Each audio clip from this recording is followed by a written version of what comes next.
we have some issues to rectify in the Lamborghini before we head out on our second trip. The first trip was fine, but it was borderline disaster because yours truly doesn't know how to do basic math and tripped the generator and had no air conditioning, no plug power, no hot tea, no nothing on a very, very hot night. So it is very, very hot. Again, it's mid-April. When I was in the van conversion in mid-April, I was in Texas and it was blazing hot. And that's when I knew I had definitely screwed up not putting windows in the cargo van conversion. Well, now I have all the bells and whistles and still screwed it up. So what we're gonna fix is 1, successfully using the generator, and 2, fixing the god-awful, and I mean god-awful, cushions that make up the couch, which then pulls out and makes up the bed. I said in the last video, and I think it will be consistent from here on out, that I very much regret, even though I knew it was the wrong thing to do, I still did it anyway. My hands are dirty. Getting a rig where the bed pulls out into a couch and then you have to make and break the bed every day. I once upon a time said that I would never get a rig like that, but because this is my mobile office, I thought it would be fine. And it is fine as long as it's never used as a bed. But we are going out for an adventure today to a land that I'm not quite sure that the hashtag van lifers have ever had, unless they paid for it on Harvest Host or something like that. But anyway, we need to, before I get to all that, we need to fix these cushions. So these were recommended to me from Amazon, because where else would you buy something? They've already been cut. I know plenty of people buy foam and then cut it themselves. They've already been cut. I'm told they will fit perfectly in the Thor 18M. And then these, because I don't know how to sew, because I am part of a lost generation that really doesn't know how to do much of anything.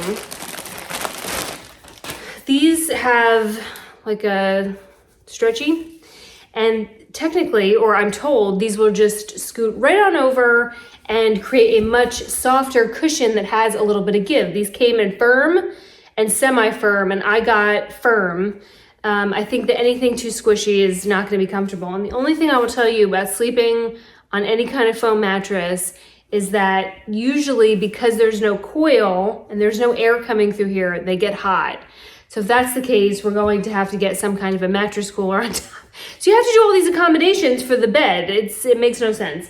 It was suggested that I just get a mattress topper and put it on top of the horrible cushions. But here's the thing, when your van conversion or RV is that you have nowhere to store the mattress topper during the day. And that is the issue with these kinds of vans, is that your pillows, your blankets, your sheets, your mattress topper, your weighted blanket, all the things that you use that you want to sleep, when you put it back into a couch during the day so you can actually move around the rig, you have nowhere to put them. Nowhere. So let's get this rig together and then get on the road so that we can get out into the pasture.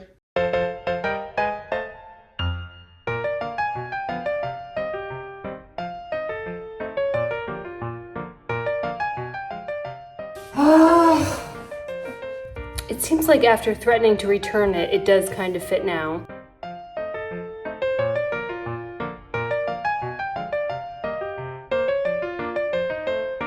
I don't really like the way that looks. I think it looks cheap and actually tackier than what was there before. It goes up too high on the window and you don't want to cut off the circulation coming in from the window, but it's that or a bad night's sleep. So the good news is where we're going, they're not gonna care, because where we're going, our fellow campers are beautiful just the way they are. They don't care what we look like, and they don't talk. Thank God. Let's park anywhere we want. I'm gonna sleep with a moo cow. Bye, baby. Come on, we're gonna have a sleepover. We're gonna have a sleepover. Hi! I can't back up because I have cows in my way, and up front, and over here.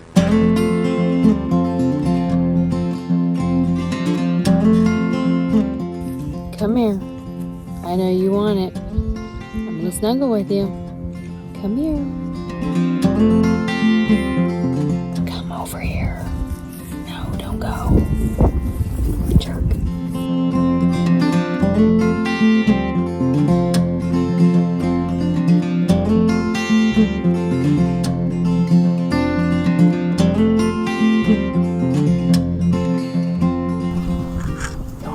are you digesting? That's probably the definition of galaxy.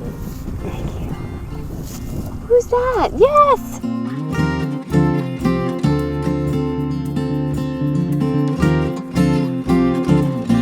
It's quiet, and the cows are out there now sleeping. They want nothing to do with me. I'm not interesting anymore. I tried to go find them in the dark, but that's probably a really dumb idea. So I came back. And now I have, dinner has been made.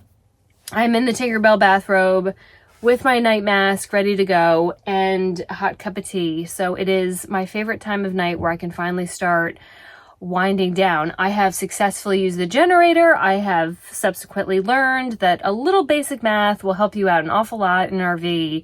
That kettle right there, that's about 1,200 or 1,500 watts. So if that's going, nothing else can be going. You learn this stuff. You learn the hard way. And I learned by crawling on the pavement, having to reset my generator breaker last weekend in a Walmart parking lot. And I wear bright pink, if you have not caught on yet, bright pink sneakers. So anyone in that Walmart parking lot just saw these bright pink sneakers underneath an RV. And it probably looked a lot like when that house fell on the Wicked Witch. So I'm going to, before we call it a night, I'm going to read you, and this is a long chapter, so if you have no endurance to listening to anything, just go ahead and find the comment section and complain about it now, because it is what it is.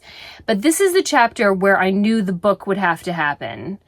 And I'll back up a little and say, if you recall, I was on my way to Buffalo in the Babe Bus, the van conversion, because I was meeting up with Allison, my BFF. And at that point, I was really running out of steam because I had been by myself for like 4 months. And that's a long time, even for a black belt introvert, to be alone. So I was so ready for her to be there, and she wasn't there when I got there. So I went and terrorized all of the Niagara Falls area by myself. And one of the things that I was told would be worth my time was to go to Hoover's Dairy. And I went to Hoover's Dairy and did a whole story about their bottling operation. They put it in the old glass bottles. Anyway, none of that part is like the interesting part. The interesting part is that when I got there, much like out here in rural America, they just let me in. And that's unheard of, because anyone with a camera in a food processing plant, like, you get kicked out real quick. But they just treated me like any member of the family.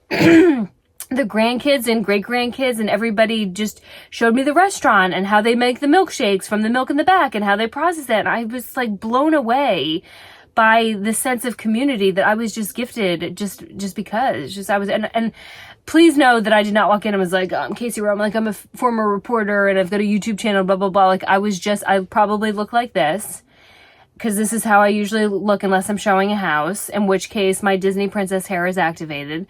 But I had like this little GoPro, and they didn't care. They just didn't care. So I did that story, and then I went to look for the lactating goddesses that made the milk, but they were in a separate part of town and in a dairy operation. Well, there's a real fast way to get kicked out of somewhere is walk into any kind of operation, process anything where there's actual live animals.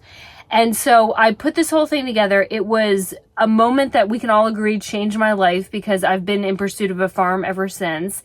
And when I spent so much time and energy on this video and I put it on YouTube and it got like no watches, and it broke my heart so bad, because I thought it was a story about America, and it was wholesome. I just thought it was a great story, and it didn't get any clicks because, 1, I wasn't in a bikini, 2, nothing bad was happening to me, and 3, there was no clickbait title.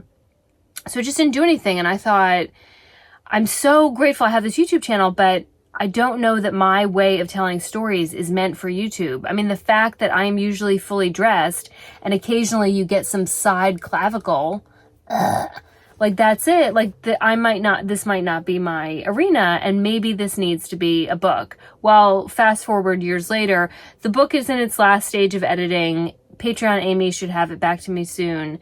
And so now that we are in the pasture, we are back with the cows. I am in the Lamborghini, not the Babe Bus. I have actually figured out to use everything in here. Let's buckle up for a story about a farm in Buffalo. And again, I'm going to tell you, I will cut chunks of this out for time, but just buckle up. Get yourself some hot Earl Grey tea, about a gallon, and let's get started. I don't know. That doesn't taste very good. Okay. I had survived a dairy processor, but not the farmer. There was still time to be chased off some guy's land with a shotgun, and that was worth my time.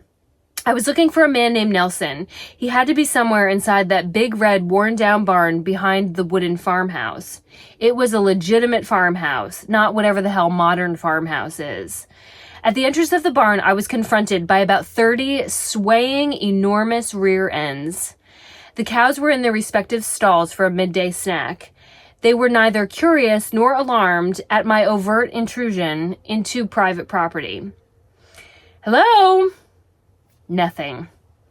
Hello? Nelson? Do you remember the scene from Beauty and the Beast when Belle entered the forbidden castle looking for the kooky old man? This was not that, but kind of.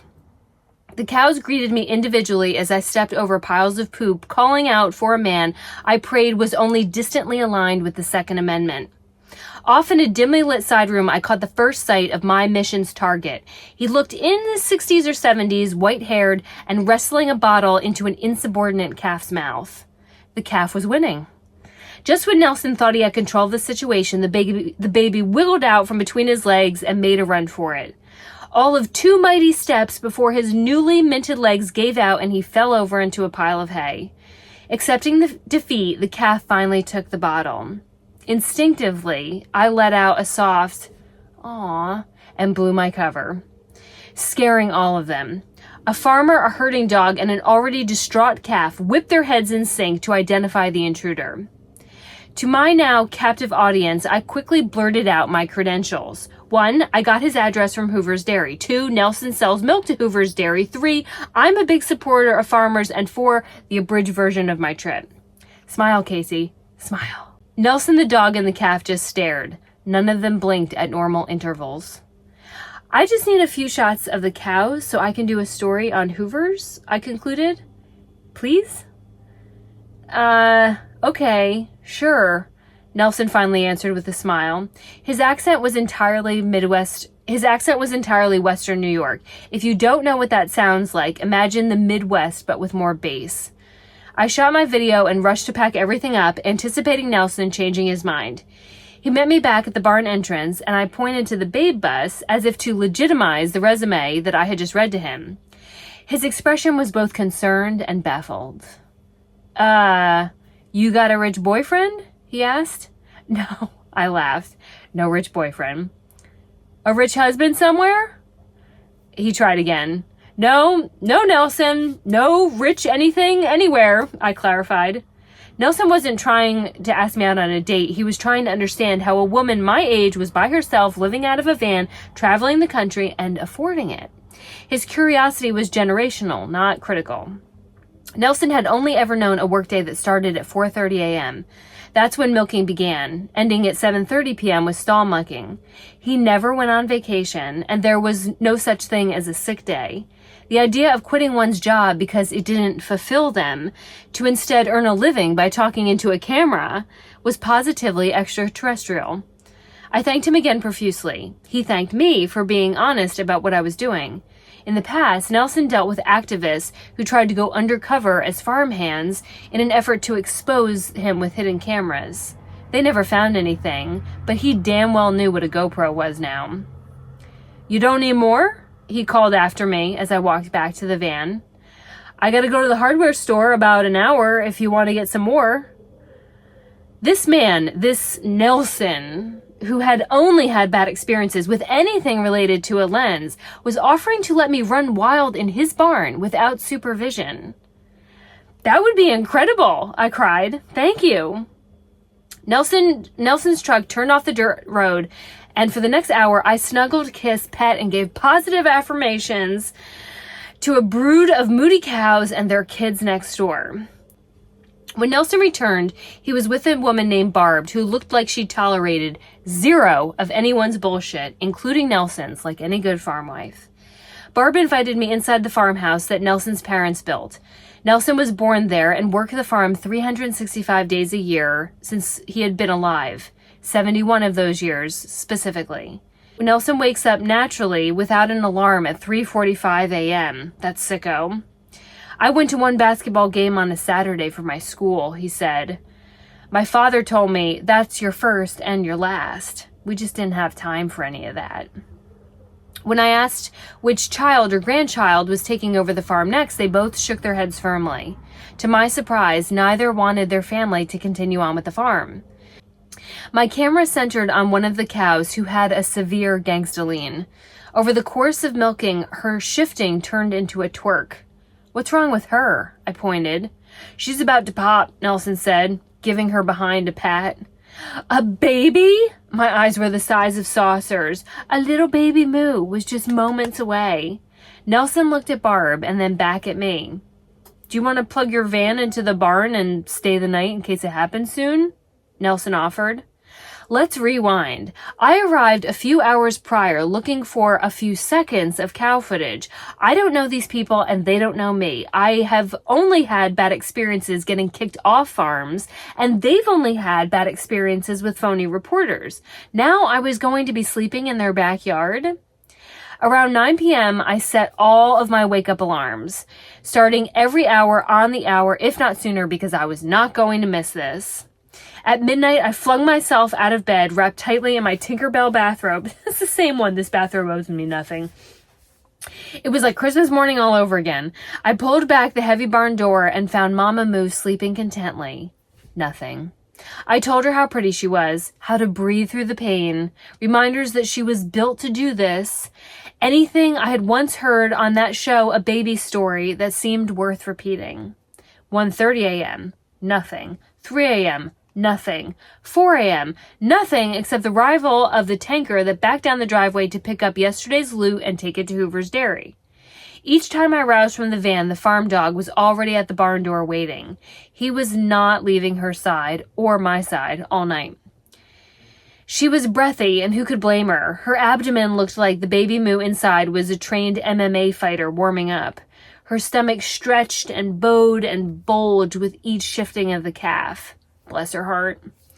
The sky was starting to lighten near the horizon. Nelson would be up soon, so I finally called it a night. When I emerged around 9 a.m., Nelson was halfway through his day, and Mama Moo was still shaking her butt in the barn. He mentioned at least 5 separate times that I had slept until 9 a.m. Yeah, but no rich husband, he jeered. Realizing that no one was going to get any work done that day with me staring at their cow's vagina, Barb wrapped her arm around me and said, let's go shopping. I'm going to skip ahead on this. We ended up going to this really cool old building that had been abandoned for years and years called the Wurlitzer Building. And if you know what a Wurlitzer is, then you know what I'm talking about. If not, you can just wait for the book and then you'll find out then.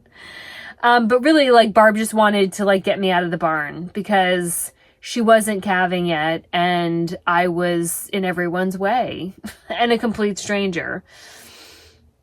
So we get back to the farm, and at this point I realize I haven't showered in like 2 days, and I smell worse than the barn. And so here we go. On verbal contract, we agreed that I would head back to Allison's house for a quick shower. Nelson or Bob would send up the bat signal if little Moo was headed down the baby cannon for delivery. You should know how this is going to go. At the peak level of shampoo suds streaming down my face, the phone rang. That awful heifer had waited until my most naked, vulnerable, and unavailable moment to give birth. That bitch. I drove 77 miles per hour through quiet Tonawanda with soaking wet hair and all the panic of a first-time father trying to get to the delivery room on time. If the police pulled me over, I knew they would understand. Officer, we are in labor. Nearly falling out of the babe bus and running up the dirt drive, I screamed across the yard to Nelson in the barn. That thing still better be in there, Nelson. That thing better still be in there, Nelson. In a dairy or cattle operation, this is an uneventful day, a routine task. For me, this was the most exciting thing than seeing Santa actually eat the cookies. In most cases, the cow does all the work and there's no need to interrupt business for the event at hand. That day was a little different. Barb, Nelson, and some of their kids were all inside the barn, likely not to see a delivery, but to see the sheer elation of an unusual stranger who now lived in their backyard. I ran down the aisle of cow rear ends to find Mama Moo. She was laying on her side and 2 hooves were poking out of her backside. "It's a bull," said Barb. "How the hell can you tell?" I asked in shock. "It's just a hoof." Barb wide-eyed me and answered, "Big hoof." Mama Moo was pushing and heaving but wasn't making any progress. Nelson stood at her rear, analyzed the situation, while I did the only unhelpful thing that I could do, which was sit by her head and coo positive affirmations at her. "You're so pretty. I know that bull doesn't come around anymore, but you don't need him. Breathe. Breathe. Okay, exhale. Breathe." Periodically, Nelson would look up, likely questioning his decision to let me stay. Mama Moo was starting to fatigue and everyone switched into work mode. The guys wrapped cloth straps around 2 chunky hooves poking out of her, and on her next push, pulled a slimy, shiny, enormous bull calf into the world. He plopped out onto the barn floor like a big glob of adorable snot. Nelson started picking chunks of Lord knows what out of the calf's nose, while his back legs were raised to drain everything else out. Baby Bull's head bobbled around as though not entirely connected. When his big brown eyes finally popped open, he looked as shocked to see me as I was to see him. I could have exploded like an atom bomb of love just from staring into those bewildered eyes. "Welcome to Nelson!" I yelled. After a few minutes of love fest, Nelson moved him to Mom's head, where her big, slimy, sandpapery tongue cleaned off the goo on him and stimulated his body to coordinate itself. Nature is really incredible. Like any kid, he tried to wiggle away from her efforts, and with each attempt, she let out a displeased grunt that said in cow speak, "Hold still." Meanwhile, Nelson went into full-on dairy doula mode, preparing her a customary hydrating slurry of vitamins and minerals. I stayed with Baby Bull, staring in wonder. His giant hooves were almost squishy. When horses and cows are born, their hooves are soft to help mom out. The moment they hit the air, they start to harden. For just a few seconds, I held his delicate little paws until time changed them forever. Everyone went back to work in the barn, and I piled up a mound of hay to lay back on and absorb everything that had gone on underneath that barn in the past 24 hours. And that's when it happened. Baby Bull uncurled his wobbly feet, and after toppling back over 6 times, plopped down in defeat. He paused, looked around, looked at Mom, and then looked at me. Then he let out his very first moo.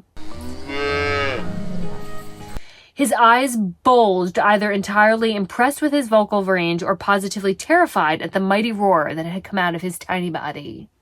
I was in love. I considered how much room I had in the van to steal him. I learned that day what it meant to feel alive, to feel completely present, to experience awe, to pack your worries at the barn door and get absolutely drunk on all the miracles happening around you. I was covered in dirt and poop. Despite my recent shower, I smelled like an old sock again. I was tired, starving hungry, and my knees felt like they would explode from leaning on the concrete floor to stay eye level with Baby Bull. I thought about the difference of 6 months. That was the span of time between my contemplating suicide and the experience of true joy in a rural barn in upstate New York. It was not given to me. I had to painfully cut the cord and go find happiness. I just never thought it would have hooves. I didn't have to travel across the world. I didn't have to buy a $3,000 festival ticket. I didn't need reservations. I only needed to let life unfold to do its magic. My will would have ended my life months ago in an empty house, unemployed. I would have robbed myself of those big brown bull eyes full of wonder. I would have robbed myself of all of it. If we were given the playbook to our lives in advance, we would see all of the bad and ask for a different book or refuse to play at all. When we say in good times and in bad, we don't really mean that. If we knew the true downsides of life, we'd likely opt out at the expense of not experiencing all the blessings. You can't have the comeback without the setback. That's the catch. I didn't get a preview of any of this 6 months prior. I was promised nothing when I left my driveway in a cargo van. I had no hope, but I was looking for it. I found it in Sanborn, New York, thanks to a group of dairy farmers who think they're in the business of feeding America and may not realize that on some days, they're also saving lives.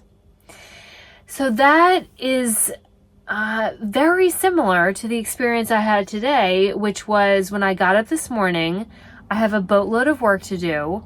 I have a million emails in my inbox about houses and all sorts of things.